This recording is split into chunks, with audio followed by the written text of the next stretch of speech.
The Mystery of Mello Manse. From Baffling Mysteries number 17, September 1953, A Love Beyond the Grave. As I got off the train at Shaftesbury that night, a feeling of unexpected loneliness settled over me. The sun was just setting and dusk was closing over the English countryside, and I seemed to be gathered up in the silent twilight as the train with a farewell blast shuttled off. There was no one about at that hour, although there were lights coming on in the small cottages along the road to my right. However, I didn't have to ask for instructions, for Meta had told me so many times exactly where Mello Manse was that all I had to do was strike out in that direction. When I discerned the gables of Mello Manse in the distance, the reflected rays of the sun glinted redly off the windows, so that for a moment it looked as though the house were on fire. It was far more grim-looking than I had expected, but I forgot it in my anxiety to see Meta again. "Come to England for me," she had insisted, when we'd met and fallen in love on a cruise to Bermuda the year before. "Together we will explore the countryside. I want you to know me in the place where I grew up, where every tree and lane is part of my life. Then you will see me as I truly am, and know if you really love me." "But Meta," I had protested, "I may not get the chance to come to England for years. I may be stuck in America on my job." But Metz hushed my words with her cool fingertips and merely said softly, "Come to England and fetch me, darling. I promise you I'll be waiting." Now at last, I'd come for Meta. When I'd been suddenly ordered to travel to London for my firm, I had written to the Metz to expect me. I hastened my steps, and shortly the house was completely in view. I was amazed when I saw that every single window of the manse was now ablaze with light, as though some important event party or perhaps a ball were in progress. Before I could make further observations, over as I walked up the long, spacious driveway, with the meticulously landscaped grounds stretching away on either side, the great oaken door was flung open, and I saw Meta running toward me. "Darling, darling, you've come at last," she sobbed as I held her close. "I was afraid you'd be too late." "You knew I'd come," I admonished her gently. I was amazed to find her trembling in my embrace.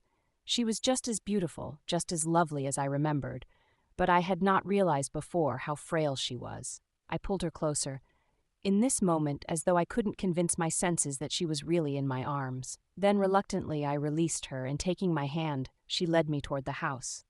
"We don't have much time together," she said, "for I must go away tomorrow." "But Meta," I protested, shocked, "you got my letter. You're leaving England with me. We'll be married on board ship." I have to go away for a while," Meta said. "Please don't ask me to explain. Let's make the most of the time we have together." I let the matter drop then, determined we would thrash it out the following day, and I followed Meta inside the house. The huge entrance hall was brilliantly lit, all of the crystal chandeliers ablaze, and I looked around expectantly for the signs of the party that must be in progress. But then I became aware that the manse was strangely quiet, and then that Meta's eyes were on me. But when I turned to face her, her eyes dropped before me, as though there were things in them she did not want me to read. "Where is everyone?" I asked. "There is only me," she said. "But all this?" I waved my hand around the huge hall. "It looks as though a party were about to start." "I'm afraid of the dark," she said. "I keep the lights on all the time." Now that the first flush of meeting was over, I examined her closely. I felt a pang as I saw how much she'd changed.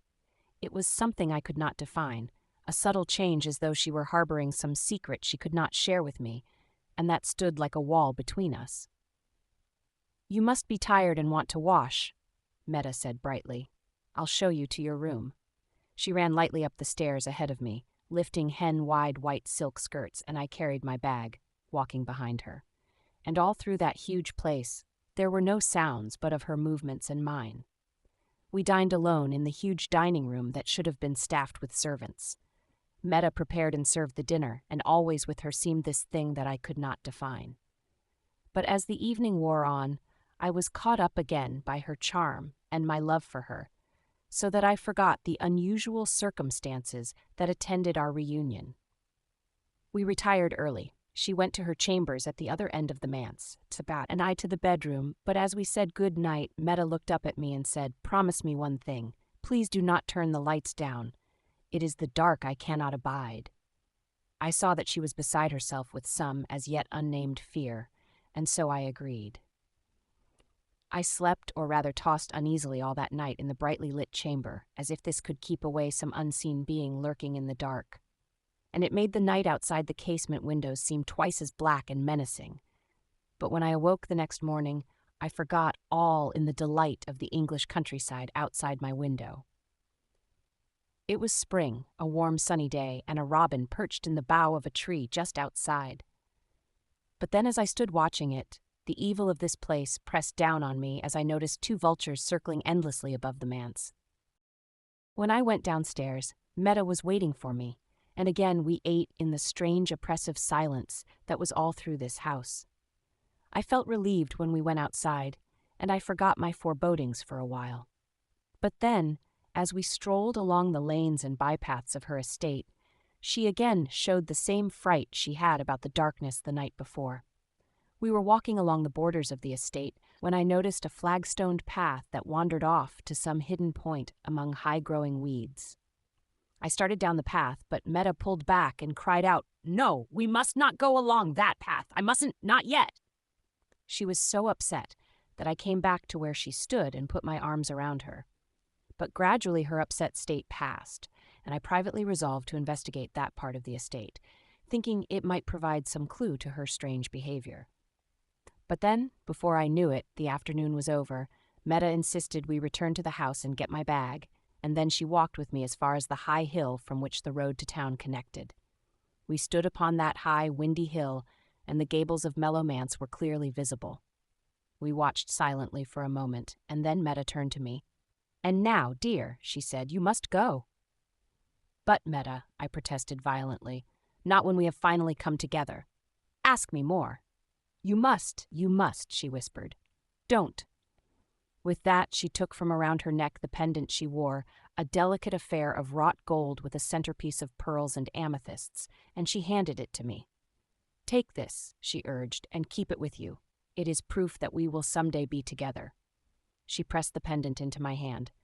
"No, go," she said. "Leave me here and go, and remember that we will someday be together." There seemed nothing I could say at that moment. "I'll write," I offered, "and come to me." She merely smiled, and that was how I left her, the wind gently fluttering her skirt about her while her upraised hand restrained its playful tag at her hair. I didn't look back as I strode down the hill to where it joined the road. I walked on, and somewhere deep within me I felt a great sense of loss despite all the plans I'd made. When I arrived at the station, I went inside the waiting room and spoke to the station master. There would be a 2-hour delay, he told me. "Where can I pass the time?" I asked. "I've just come from Mello Manse, and it's much too far to go back there." He turned and stared. "Mello Manse?" he asked. "Yes," I replied. "I spent the night there, and now I am returning to London." The station master looked at me for a long moment, and then he said slowly, "But you couldn't have, lad. Mello Manse burned down 3 months ago. It was a tragedy, for Miss Meta died in that blaze." The station master reached into his desk and pulled forth an envelope. "Might you be the one who sent this?" Even as he proffered the envelope, I knew it was the letter that told Meta of my coming. With a strangled cry, I tore out of the station and half ran, half stumbled back to Mello Manse. The sun was setting again, but this time there were no gables throwing back its reflected light. I climbed back up the hill where I had left Meta. And as I stood on that high hill, the wind whipped around me and a loneliness filled me, and I gazed at the deserted spot where Mello Manse had stood. For now there were just charred, half-demolished ruins. "Meta!" I called. I turned, shouting her name, seeking her in every direction. Finally, I went down the hill and I searched out the flagstoned path which she would not go down with me. And when I reached its end, I stood before the grave and read the inscription. Meta Mello died February 14th, 1950. I shoved my hands deep into my pockets, and it was then I touched it, the pendant I had forgotten, and I once more seemed to together hear her voice saying, "Someday we will be." The end. The preceding thrilling story has presented for your enjoyment. This classic work is now in the public domain, making it freely available to be shared and appreciated by all.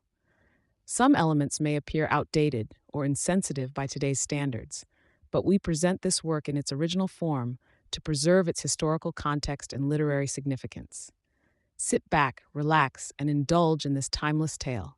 Please like, comment, subscribe, and share. Every bit helps this channel grow. Thank you.